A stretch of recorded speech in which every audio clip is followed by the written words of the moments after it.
Saúde mental, gente, é muito, muito mais do que você não ter um transtorno, por exemplo. E eu acredito muito nessa união de psicologia, medicina e filosofia. A mudança para você, para um humano virar ser humano, depende da sua coragem e do seu conhecimento. Então, se a gente não tiver noção dessas etapas que eu falei, a gente nunca vai ter saúde mental.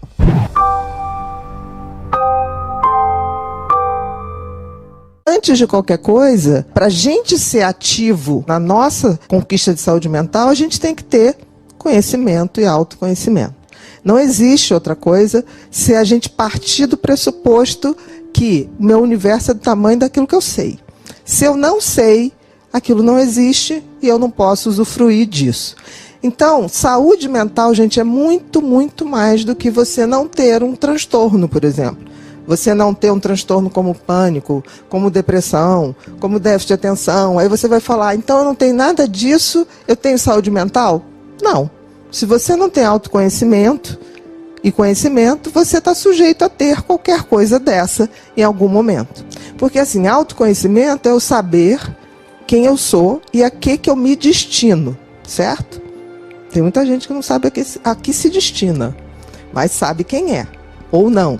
Saber quem é eu saber quais são meus lados positivos, quais são meus lados negativos, o que eu tenho como sentido da vida e como eu faço isso em propósito de vida. Tá? Então, isso é uma coisa que muito mais a filosofia tem para dizer para a gente do que a própria medicina. E eu acredito muito nessa união de psicologia, medicina e filosofia. Então, quando a gente fala o conhecimento, eu primeiro tem que saber o que nós somos. Por exemplo, todos nós aqui somos humanos, mas somos seres humanos? Qual a diferença? Humanos, a gente basta nascer. Sou da espécie humana. Agora, se tornar um ser humano requer que eu haja como ser humano. É um processo. Qual é a essência do ser humano? É um animal que agrega valores àquilo que ele faz. Então, se eu sou um ser humano de verdade, eu sou uma pessoa que tenho valores, virtudes, ou seja, pratico os meus valores para mim e para os outros e uso a sabedoria para poder saber exatamente a quem eu dedico o meu melhor, a quem não adianta dedicar e o que eu posso fazer para mim. Isso seria uma definição muito simples, uma definição bem de Epiteto, Epícoro, o próprio Platão também andou por ali. Então, ser humano é aquilo que eu me torno. E me torno quando eu sou uma pessoa melhor para mim e melhor para os outros. Certo? O que é sentido de vida? Por exemplo, todos nós temos um sentido e nascemos com uma cola para saber. Cola que eu digo é colar mesmo, tá, gente? De alguma maneira o Criador nos deu uma cola. E essa cola vem em forma de talento, dom ou talento. E é muito interessante porque todos nós temos muito cedo esse talento aflorando. As crianças têm isso muito perceptível. O que acontece é que nós não estamos preparados para ver. Aí a gente começa a botar os meninos para jogar bola, as meninas para fazer balé, aquela coisa de manada. A gente fala tanto de manada, mas a educação é feita em manada. Quem aqui observa os talentos dos seus filhos? O sentido da vida, a gente traz uma cola. O sentido da vida é usar o talento que me foi dado, tá? Para eu poder montar o propósito da vida. Agora, o que é o propósito da vida? Quando eu uso o meu talento para o meu autoaperfeiçoamento e para que eu possa também beneficiar outras pessoas. Por quê, gente?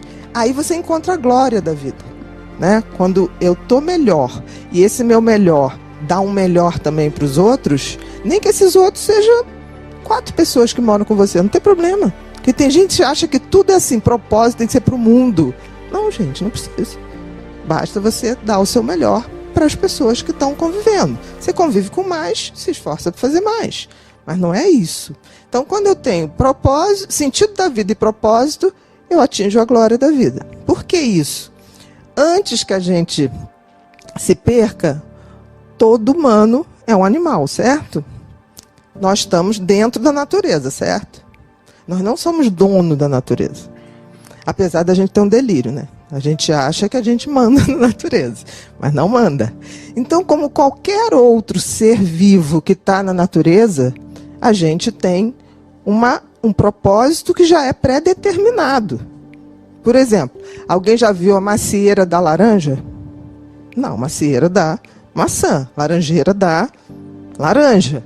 O sol, qual é o sentido e o propósito do sol? Brilhar, gerar calor, que gera vida. Para o nosso planeta, então, gera muita vida. Imagina que um dia o sol levanta e fala assim, hoje eu não estou afim de trabalhar, estou afim de fazer nada. O que acontece? Em poucos dias a gente congela e a gente morre. Da mesma maneira, nós também somos elementos disso. Porque eu acho bonito a gente falar assim, eu não sei, não quero mais nada. Gente, a gente nasceu e foi feito para um propósito. Você não tem como fugir disso. E eu não estou falando isso como uma coisa ruim. Eu estou falando isso exatamente como uma coisa boa. Então, está na natureza uma lei que você tem que servir aos outros. E a gente se esquece disso. Então, quando eu falo que a gente tem que também servir aos outros, não é porque eu sou generosa, é porque eu faço parte da natureza e as regras da natureza é isso. Tem uma frase que eu gosto muito que diz assim, a vida não é caos, é cosmos. O que quer dizer isso? Que o universo tem regras. A gente pode gostar ou não, mas existem regras. Por exemplo, alguém atribui que a vida não tem um designer, pelo menos, criador. Tem uma frase que também diz uma coisa engraçada. Você atribuir que não tem uma inteligência superior a nos governar, significa você dizer que você entrou numa tipografia, ou seja, uma gráfica, aquelas milhões de letrinhas explodiram e aí se fez um dicionário. Não tem sentido. Que existe uma vida ou uma inteligência superior que criou regras. Não estou dizendo que é um homem barbudo, não estou dizendo nada disso. Mas existe alguma coisa que faz as coisas acontecerem. Porque é muito surreal a gente pensar que 2 células dão uma coisa como a gente. 2 células no espermatozoide. Já começa aí, né? Porque só um espermatozoide ganha aquela corrida. É a coisa mais injusta que tem. Porque o óvulo não, ele fica ali esperando. Ele deixa os espermatozoides se baterem, se degladiarem em um só. Então a gente está sempre sendo postos à prova. E a vida também. Por exemplo, a vida facilita? Não. A vida sempre é como uma faculdade. A prova não vai ficando mais difícil? Vai. Então, para a gente ter saúde mental, a gente tem que entender que a gente não vai esperar que a vida fique fácil para todo mundo e que tudo aconteça e que a gente vai se dar bem. Então, assim, não adianta a gente querer que os outros façam tudo para a gente. Para a gente ter saúde mental, não basta ter autoconhecimento, não basta ter conhecimento, a gente tem que ter coragem, resiliência, para a gente fazer uma coisa que se chama ressurgência. Autoconhecimento é aquilo que eu falei. Você tem que dizer para você quem é você, quais são suas melhores partes, quais são suas partes que você tem que melhorar. Conhecimento, eu saber um pouco de tudo. Por exemplo, eu não tenho toque, mas saber um pouco de toque faz com que eu entenda um colega meu, que muitas vezes tem um sofrimento atroz, mas é a pessoa mais honesta que você vai ver na vida. Olha, nós somos uma espécie muito mequetrefe, né? Olha só, o ser humano é um bicho sem pelo, né? A gente morreria muito fácil, na Antártica, por exemplo. É um bicho sem potencial de musculatura. Olha um tigre, olha a gente. Sem velocidade, sem força física. Aí você fala, nossa, como é que a gente chegou ao topo, né, do reino animal neste planeta? Colaboração. Só isso. A gente resolveu colaborar um com os outros. E estamos fazendo o contrário hoje. Hoje a gente está na competição. Então, a burrice a gente competir como se o outro fosse inimigo. Não tem sentido isso. Por exemplo, uma empresa que faz com que os seus colaboradores fiquem competindo entre eles é burra. Porque o que vale para uma empresa? Todos nós somos descartáveis. Todos. E todos nós devemos morrer um dia. É uma das regras do universo. Não fui eu que fiz. Tá? Muito bem. Tudo vai continuar? Se a gente deixar um legado, vai. O que importa numa empresa? Qual é a filosofia da empresa? Eu tenho que ver se eu, como pessoa, me adequo àquela filosofia E eu tenho que ajudar para que isso seja um legado passado à frente. Porque, assim, é muito bom a gente ser elogiado, é muito bom isso, mas, assim, não tem sentido se você não tocar a vida dos seus colegas. Não tem sentido. O busto que vão fazer da gente vai ser para pombo fazer cocô. Então, a gente tem que ter essa interação agora. Porque o que a gente deixa nas pessoas? As boas memórias. Eu sempre digo que eu estou sempre vivendo, e isso é fundamental para a saúde mental, eu estou sempre vivendo para criar boas memórias. Sempre. E lembre-se disso, existe uma síndrome chamada declínio da alegria de viver, que começa aos 23 anos. É sério.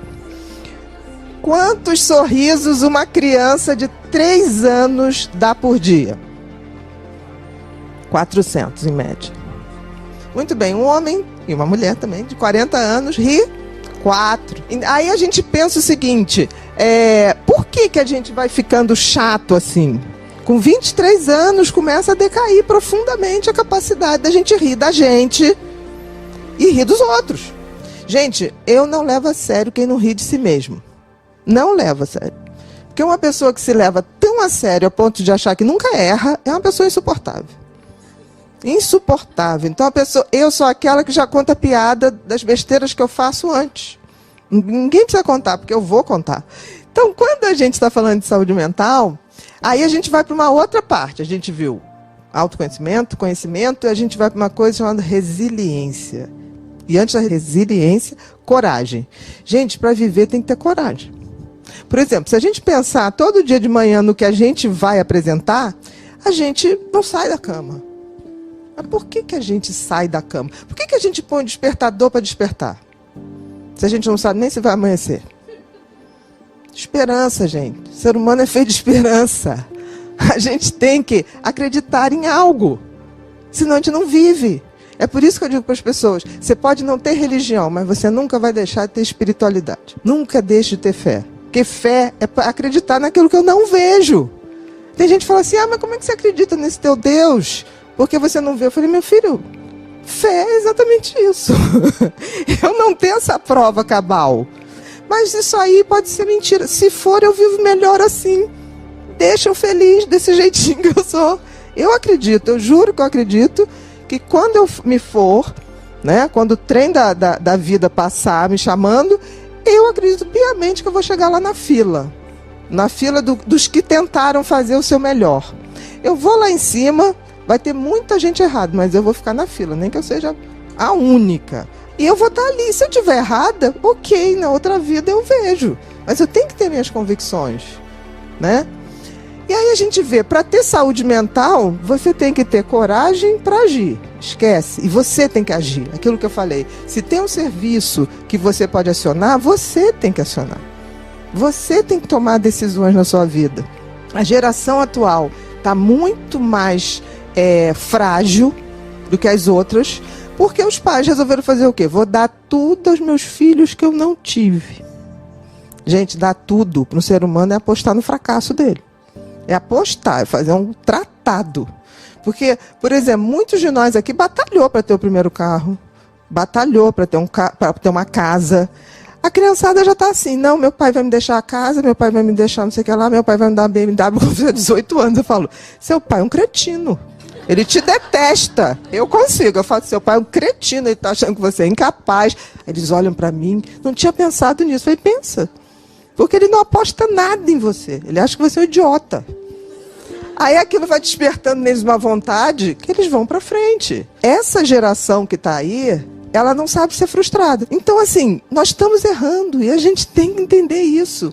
Deixa o filho chorar às vezes. Deixa se frustrar às vezes. Eles precisam disso, é o treino da vida.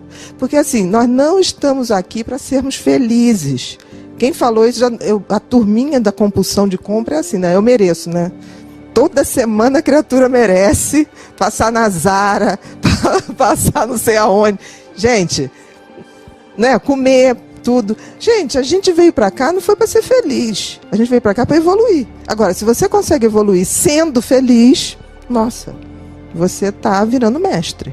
Então, resiliência é quando a gente assume que as dificuldades virão, mas a gente vai enfrentar e o que vai sair do outro lado é um pouco melhor. Porque resiliência, gente, é a característica do elástico. O que é a característica do elástico? Eu estico e quanto mais eu estico, mais força o elástico ganha. A resiliência é isso com a gente. São as dificuldades que a gente enfrenta, a gente vai tornando mais forte. Muito bem. Se eu tenho isso tudo e tenho a resiliência, naquela hora que a gente está sofrendo, a gente diz o quê? Fica quieto que esse negócio vai te tornar mais forte. Sei que é difícil, mas a gente não tem outra saída, né? Ou você deita e chora, ou você sabe que aquilo tem um sentido, que você pode não entender, mas tem. E por fim, a ressurgência. O que é a ressurgência? A ressurgência é uma palavra usada para um fenômeno geográfico, que significa revirar o mar. De vez em quando faz isso. Revira o fundo do mar, tá? É um fenômeno geográfico, e aquele fundo do mar vem. Então é muito nisso que se descobre tesouros enterrados. A ressurgência humana seria quando a gente passa por isso tudo, autoconhecimento, conhecimento, coragem, resiliência, e aí a gente remexe na nossa essência e traz o que tem de melhor lá. Então, se a gente não tiver noção dessas etapas que eu falei, a gente nunca vai ter saúde mental, com ou sem doença mental. Porque, assim, quando você tem uma doença mental, eu digo, a coisa mais fácil é você tratar um deprimido. Mais fácil é tratar uma pessoa que tem pânico.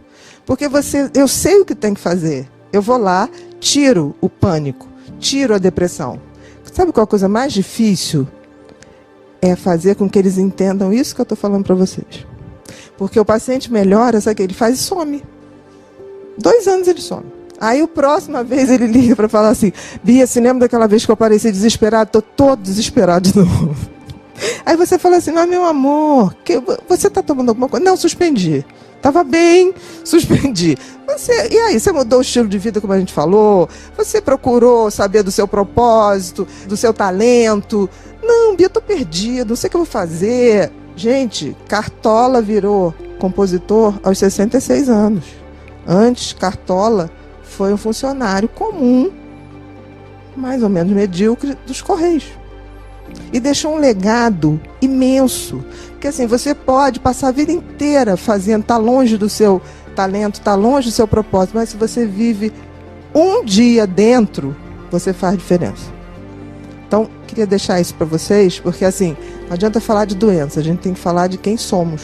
Porque a doença a gente consegue debelar. Mas a mudança para você, para um humano virar ser humano, depende da sua coragem e do seu conhecimento.